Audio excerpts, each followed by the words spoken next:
கர்த்தருடைய பரிசுத்த நாமத்திற்கு மகிமை உண்டாவதாக. தேவன் அருளிய மினிஸ்ட்ரி மூலமாக உங்களோடு தொடர்பு கொள்வதிலும் இந்த மகிழ்ச்சி அடைகிறோம். இன்றைக்கும் இந்த நாளிலும் தேவன் நமக்கு கொடுக்கிற வார்த்தை யாக்கோபு 4ஆம் அதிகாரம் 4ஆம் வசனம். விபச்சாரரே, விபச்சாரிகளே, உலக சிநேகம் தேவனுக்கு விரோதமான பகை என்று அறியீர்களா?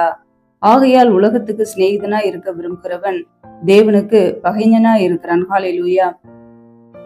கிறிஸ்துவுக்குள் பிரியமானவர்களே, கர்த்தருடைய வார்த்தை சொல்கிறது, விபச்சாரரே, விபச்சாரிகளே, உலக சிநேகம் தேவனுக்கு விரோதமான பகை என்று அறியீர்களா?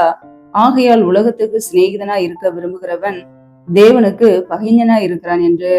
ஆம் பிரியமானவர்களே, நாம் இந்த உலகத்தை நேசிக்கும் பொழுது, இந்த உலக சிற்றின்பங்களை, உலக பாவங்களை நேசிக்கும் பொழுது, அதை விரும்பி செய்யும் போது நம் தேவனுக்கு பகைஞர்களா இருக்கிறோம். நம் தேவனுக்கு விரோதமாய் பாவம் செய்கிறோம். ஆம் பிரியமானவர்களே, இப்படிப்பட்ட ஜனங்களை தேவன் விபச்சாரரே, விபச்சாரிகளே என்று அழைக்கிறார். உலக சிநேகம் தேவனுக்கு விரோதமான பகை என்று அறியீர்களா? ஆம் பிரியமானவர்களே, நம் தேவனுக்கு விரோதமான பாவங்களை செய்கிறோம். இந்த உலகத்தை நேசிக்கிறோம். இந்த உலக காரியங்களிலே விருப்பமாய் இருக்கிறோம். நம்மை உருவாக்கின தேவனை மறந்து இந்த உலக காரியங்களிலே வாஞ்சியோடு விருப்பத்தோடு இருக்கும் போது அவர் இப்படியாக நம்மை அழைக்கிறார். விபச்சாரரே, விபச்சாரிகளே என்று அழைக்கிறார். ஆம் பிரியமானவர்களே, நாம் இந்த உலக காரியத்தை வெறுக்க வேண்டும். உலக பாவங்களை வெறுக்க வேண்டும். உலக சிற்றின்பங்களை வெறுக்க வேண்டும். நம் தேவனிடத்தில் அன்பு கூற அழைக்கப்பட்டு இருக்கிறோம். ஹல்லேலூயா. நம் தேவனை நேசிக்க அழைக்கப்பட்டு இருக்கிறோம். முதலாவது நம் தேவனை நேசிக்கும் பொழுது, அவரிடத்தில் அன்பு கூறும்போது நம்முடைய வாழ்க்கையிலே ஆசீர்வாதங்கள் வரும். தேவன் நம்மை ஆசீர்வதிப்பார். நம் பிரதான கற்பனைக்கு நாம் கீழ்ப்படிய வேண்டும். உன்னை போல் பிறனையும் நேசி என்றார். முதலாவது நாம் தேவனை நேசிக்க வேண்டும். மற்ற சகோதர சகோதரிகளையும் நேசிக்க வேண்டும். நம்முடைய வாழ்க்கையிலே நாம் அன்பு கூற அழைக்கப்பட்டு இருக்கிறோம். இந்த உலகத்தை நேசிக்க அல்ல, உலக பாவங்களையும் உலக அசுத்தங்களையும் உலக சிற்றின்பங்களையும் நேசிக்க அல்ல. நாம் உலகத்துக்கு சிநேகிதனா இருப்போம் என்றால் நம் தேவனுக்கு பகைஞர்களா இருக்கிறோம். நாம் தேவனை நேசிப்போம் என்றால், நம் தேவனுக்கு சிநேகிதமா இருப்போம் என்றால் உலக காரியங்களை நாம் வெறுத்து விடுவோம். கர்த்தருடைய பிள்ளைகள் நாமே சற்று ஆராய்ந்து பார்ப்போம். நம்முடைய வாழ்க்கையிலே உலக காரியங்களிலே, உலக அசுத்தங்களிலே, பாவ அடிமைத்தனத்திலே விழுந்து போய் கிடக்கிறோமா? எதிலெல்லாம் தேவையில்லாமல் நேரத்தை செலவிடுகிறோம்? நாட்கள் பொல்லாதவைகளானதினால் காலத்தை பிரயோஜனப்படுத்திக் கொள்ளுங்கள் என்று வசனம் சொல்கிறது. ஆம் பிரியமானவர்களே, கடைசி காலமா இருக்கிறது. நம்முடைய வாழ்க்கை எப்படி இருக்கிறது? கர்த்தருக்கு பிரியமுள்ள ஒரு வாழ்க்கை இருக்கிறதா? அல்லது ஏதோ ஒரு காரியத்திலே, பாவத்திலே அடிமையாய் வாழ்ந்து கொண்டு இருக்கிறோமா? இதை என்னால் விட முடியவில்லை என்று சொல்லி அந்தரங்க பாவத்திலே சிக்கி கொண்டு இருக்கிறோமா? நாமே சற்று ஆராய்ந்து பார்ப்போம். ஒவ்வொரு நாளும் கர்த்தருக்கு பிரியமாய் வாழ நம்மை அர்ப்பணிக்க வேண்டும். நம்முடைய வாழ்க்கையிலே எந்தெந்த சூழ்நிலைகளிலே, என்னென்ன காரியங்களிலே நம்மால் பாவத்தை மேற்கொள்ள முடியவில்லை என்றால் தேவனிடத்திலே கிருபைகளை பெற்றுக்கொள்ள வேண்டும். அவரே நம்மை பலப்படுத்துகிறவர், நமக்கு பலனை கொடுக்கிறவர், கிருபைகளை கொடுக்கிறவர். ஒவ்வொரு நாளும் காத்திருந்து அவருடைய கிருபைகளை பெற்றுக்கொண்டு நம் பாவங்களை மேற்கொள்ள வேண்டும். ஹல்லேலூயா. இந்த உலக அசுத்தங்களுக்கு, உலக சிற்றின்பங்களுக்கு விலகி நம்மை காத்து கொள்ள வேண்டும். இந்த உலகத்தால் நம்மை கரைப்படுத்திக் கொள்ளக்கூடாது. இந்த உலகத்திலே செல்லும் போது அநேக காரியங்கள் நம்மை தீட்டுப்படுத்தும், நம்மை கரைப்படுத்தும். நாம் கரைதிரை அற்றவர்களாய் பரிசுத்த வாழ்க்கை வாழ அழைக்கப்பட்ட ஜனங்கள். தேவன் நம்மை எதற்காக அபிஷேகம் பண்ணினார்? அவருக்காக வாழ. நாம் பிரித்தெடுக்கப்பட்ட ஜனங்களாய், இயேசு கிறிஸ்துவுக்குள் நிலைத்திருக்கிற ஜனங்களாய், தேவனுடைய பிள்ளைகளாய் இருக்கிறோம். ஹல்லேலூயா. தேவனுடைய பிள்ளைகளாய் இருந்து நன்மைகளை செய்வோம். தீமையான காரியங்களுக்கு, பாவமான காரியங்களுக்கு, பொல்லாங்காய் தோன்றுகிற எல்லா காரியங்களுக்கும் விலகி நம்மை காத்துக் கொள்வோம். ஹல்லேலூயா. கர்த்தருடைய பிள்ளைகள் ஒவ்வொரு நாளும் காத்து கொள்வதற்கேற்ற கிருபைகளை, தேவ பலனை தேவனுடைய சமூகத்திலே காத்திருந்து பெற்றுக்கொண்டு ஓடுவோம். ஹல்லேலூயா. கர்த்தருக்காக வாழும் போது, அவருக்கு பிரியமுள்ள ஒரு வாழ்க்கை வாழும் போது கர்த்தர் நம்மை நிச்சயமாய் வழி நடத்துவார், பாதுகாப்பார், ஆசீர்வதிப்பார். ஹல்லேலூயா. உலகத்துக்கு சிநேகிதனா இருக்க விரும்புகிறவன் தேவனுக்கு பகைஞனா இருக்கிறான். ஆம் பிரியமானவர்களே, இந்த உலகத்துக்கு சிநேகிதனாய், இந்த உலக காரியங்களிலே நாம் விருப்பமாய் இருப்போம் என்றால் நாம் தேவனுக்கு பகைஞனா இருக்கிறோம். அதை அறிந்து உலக காரியங்களை விட்டு மனம் திரும்பி வாழ்வோம். ஹல்லேலூயா. வேதத்திலே நாம் பார்க்கிறோம், 1 யோவான் 2ஆம் அதிகாரம் 15ஆம் வசனத்திலே, உலகத்திலும் உலகத்தில் உள்ளவைகளிலும் அன்பு கூறாதிருங்கள். ஒருவன் உலகத்தில் அன்பு கூர்ந்தால் அவனிடத்தில் பிதாவின் அன்பில்லை என்று வசனம் சொல்கிறது. ஆம் பிரியமானவர்களே, நாம் உலகத்திலும் உலகத்தில் உள்ளவைகளிலும் அன்பு கூற வேண்டாம் என்று வேதம் சொல்கிறது. இந்த உலகத்திலே அன்பு கூறும் போது அவனிடத்தில் பிதாவின் அன்பு இல்லையாம். அடுத்த வசனத்திலே நாம் பார்க்கும் பொழுது, ஏனெனில் மாம்சத்தின் இச்சையும் கண்களின் இச்சையும் ஜீவனத்தின் பெருமையுமாகிய உலகத்தில் உள்ளவைகள் எல்லாம் பிதாவினால் உண்டானவைகள் அல்ல, அவைகள் உலகத்தினால் உண்டானவைகள் அன்று என்று வசனம் சொல்கிறது. ஆம் பிரியமானவர்களே, மாம்சத்தின் இச்சைகள், கண்களின் இச்சைகள், ஜீவனத்தின் பெருமைகள், இவைகள் எல்லாம் பிதாவினால் உண்டானதல்ல, அவைகள் உலகத்தினால் உண்டானது. இந்த உலகத்தினால் உண்டான காரியங்களுக்கு விலக வேண்டும், மாம்சத்தின் இச்சைகளுக்கு விலக வேண்டும். நமக்குள்ளே ஆவியின் கனியாகிய இச்சை அடக்கம் காணப்பட வேண்டும். கண்களின் இச்சைக்கு விலகி நம்மை காத்துக்கொள்ள வேண்டும். ஒவ்வொரு நாளும் நாம் பார்க்கிற காரியங்கள் எப்படிப்பட்ட காரியங்களா இருக்கிறது? நம்முடைய கண்கள் எதை நோக்குகிறது? கர்த்தருடைய வார்த்தைகளை நம்முடைய கண்கள் நோக்க வேண்டும். அதை நம்முடைய இருதயத்தில் வைக்க வேண்டும். தேவையில்லாத வீணான பாவங்களுக்கு நம்முடைய கண்களை ஒப்பு கொடுப்போம் என்றால் பாவத்தினால் நிறைந்தவர்களாய், இந்த உலக இச்சையிலே விழுந்தவர்களாய் காணப்படுவோம்.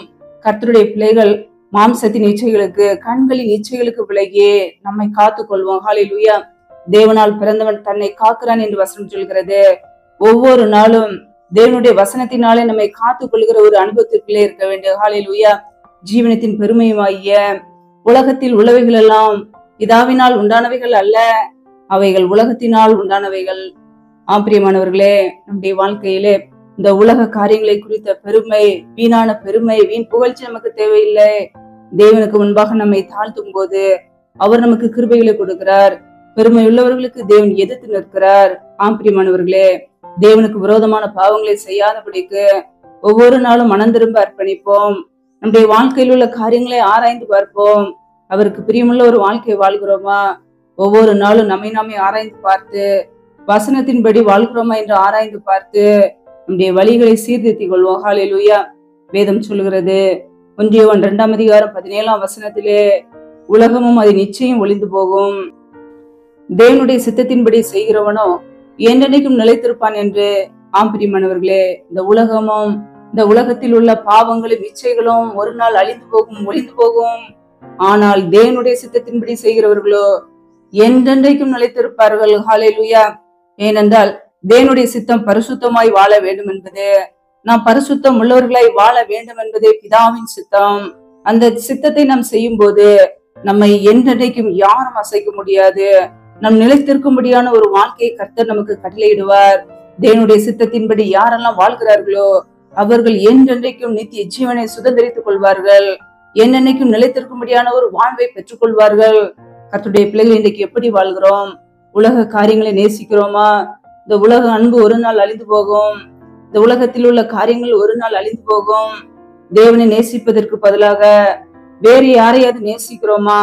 அளவு கடந்த அன்பு செலுத்துகிறோமா? நம்மை நாமே சற்று ஆராய்ந்து பார்ப்போம். அது தேவனுக்கு விரோதமான பகை என்று வேதம் சொல்கிறது.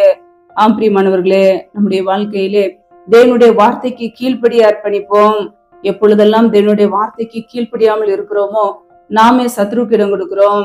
தேவனுடைய வார்த்தைக்கு நாம் கீழ்ப்படிந்து சத்ருவுக்கு எதிர்த்து நிற்க வேண்டும். கர்த்தருடைய பிள்ளைகளுடைய வாழ்க்கையிலே பாடுகள், உபத்திரவங்கள், சோதனைகள் உண்டு. ஆனாலும் அந்த சோதனைகள் நிரந்தரம் அல்ல. அது ஒரு நாள் நம்மை விட்டு நீங்கி போவோம்.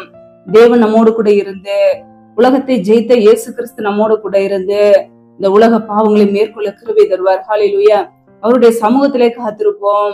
எப்பொழுதெல்லாம் சோர்ந்து போய் இருக்கிறோமோ, பலனற்று இருக்கிறோமோ, மற்றவர்களால் கடினமான வார்த்தைகளை தாங்க முடியாதபடிக்கு இருதயத்திலே காயத்தோடு இருக்கிறோமோ, வலியோடு இருக்கிறோமோ, தேவ சமூகத்திலே காத்திருப்போம். அவர் மாத்திரமே நமக்கு ஆறுதல், அவர் மாத்திரமே நமக்கு இளைப்பாறுதலை கொடுக்கிறவர், சமாதானத்தை கொடுக்கிறவர். ஹல்லேலூயா. நம்முடைய தேவன் சமாதானத்தின் தேவன், சந்தோஷத்தை கொடுக்கிறவர். நமக்காக நித்திய ஜீவனை ஏற்படுத்தி வைத்திருக்கிறார். உலக காரியங்களுக்கு, உலக பாவங்களுக்கு விலகி நம்மை காத்துக் கொள்வோம். அந்த பரலோக ராஜ்யத்தை சுதந்திரித்துக் கொள்வோம். ஹல்லேலூயா. நாம் இந்த உலகத்துக்காக வாழ அழைக்கப்பட்ட ஜனங்கள் அல்ல, நாம் உலகத்தார் அல்ல.